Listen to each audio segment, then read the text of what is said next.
Malam ini kami akan memperlihatkan 5 gambar, Pak, secara cepat. Dan apa yang terlintas di benak Pak JK, satu kalimat, satu kata, terserah. Tapi kita akan sampaikan dengan cukup cepat.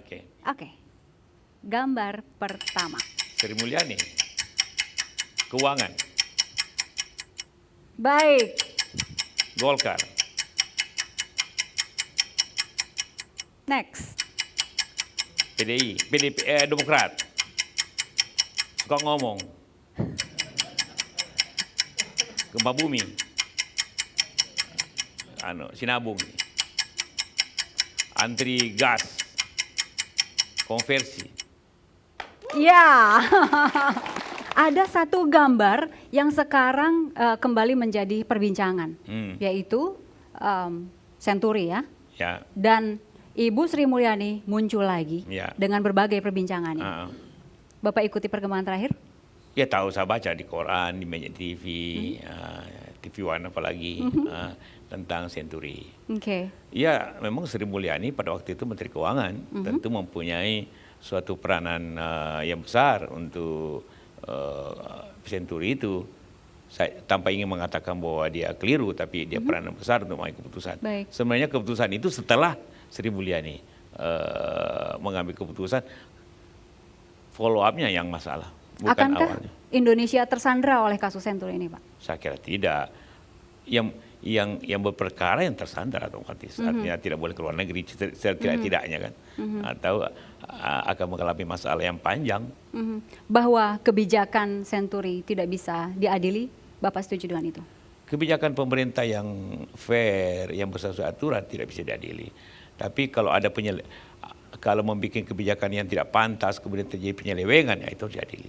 Baik, Mas Januar, ada sesuatu tentang Senturi?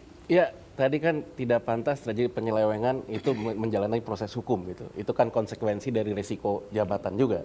Mungkin yang harus kita pertajam di sini apa komentar Pak JK gitu. Kalau kita lihat kan pendekatan dari tuntutan KPK adalah Undang-Undang BI full board ya. Jadi seluruh Dewan Gubernur yang memutuskan kebijakan semua bersama-sama dengan Pak Budi Mulya.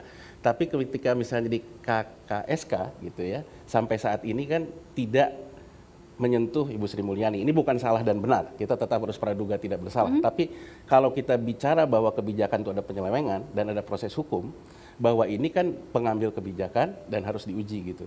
Nah, jadi mungkin yang harus dipertajam apa pendapat Pak JK, karena kalau di BI ini pendekatannya seluruh anggota Dewan Gubernur, bahkan yang tidak terkait dengan Senturi pun misalnya yang Deputi Gubernur internal kena, karena itu diputuskan rapat Dewan Gubernur. Nah, bagaimana di KSSK misalnya, ini hanya menyentuh misalnya malah sekretaris KSSK kena, Pak Raden gitu ya. Nah, ini apa pendapat Pak JK dari sisi birokrasi dan proses hukum? Silakan, dari sebuah resiko pekerjaan. Karena ini sudah masuk proses hukum. Proses hukum itu artinya masuk proses pembuktian. Yang tentu kita menunggulah proses ini. Tapi apa yang dikatakan tadi bahwa masalah kayak ini proses sebelum masuk ke KSK. Yang sekarang ini. Mungkin ada beberapa merangkut Budi Mulya itu proses sebelum diputuskan ke KSK.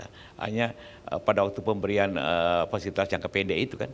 Jadi memang belum menyentuh katakanlah proses KSK karena KSK itu mengambil keputusan setelah adanya proses sebelumnya. Ini baru kelihatannya, ya saya tidak mengikuti juga secara detail, kelihatannya ini baru mengadili proses kenapa terjadi fasilitas jangka pendek itu yang kemudian berkembang seterusnya menjadi bailout.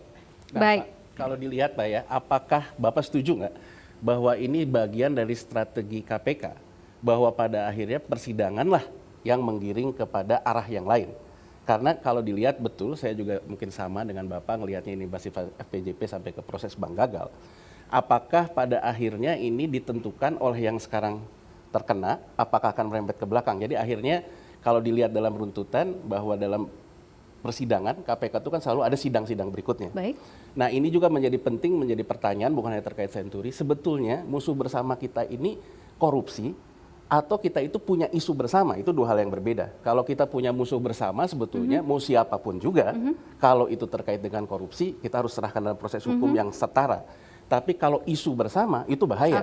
Karena kalau isu bersama akhirnya semua orang bisa saling lempar isu. Silakan Pak. Tentu yang musuh kita korupsi.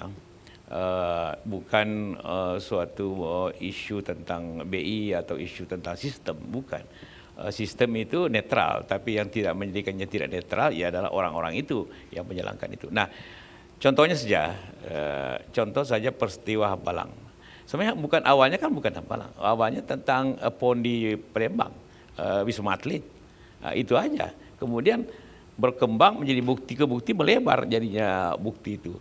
Artinya bisa saja ini nanti pada awalnya hanya Budi Mulya dalam hal keputusan tentang fasilitas jangka pendek itu, kemudian melebar dengan saksi-saksi bukti yang melebar kemudian. Persis Hambalang nanti. Hambalang itu tidak ada bukti awalnya. Yang bukti awalnya itu Wisma Atlet. Harus beri semangat dulu untuk Pak JK.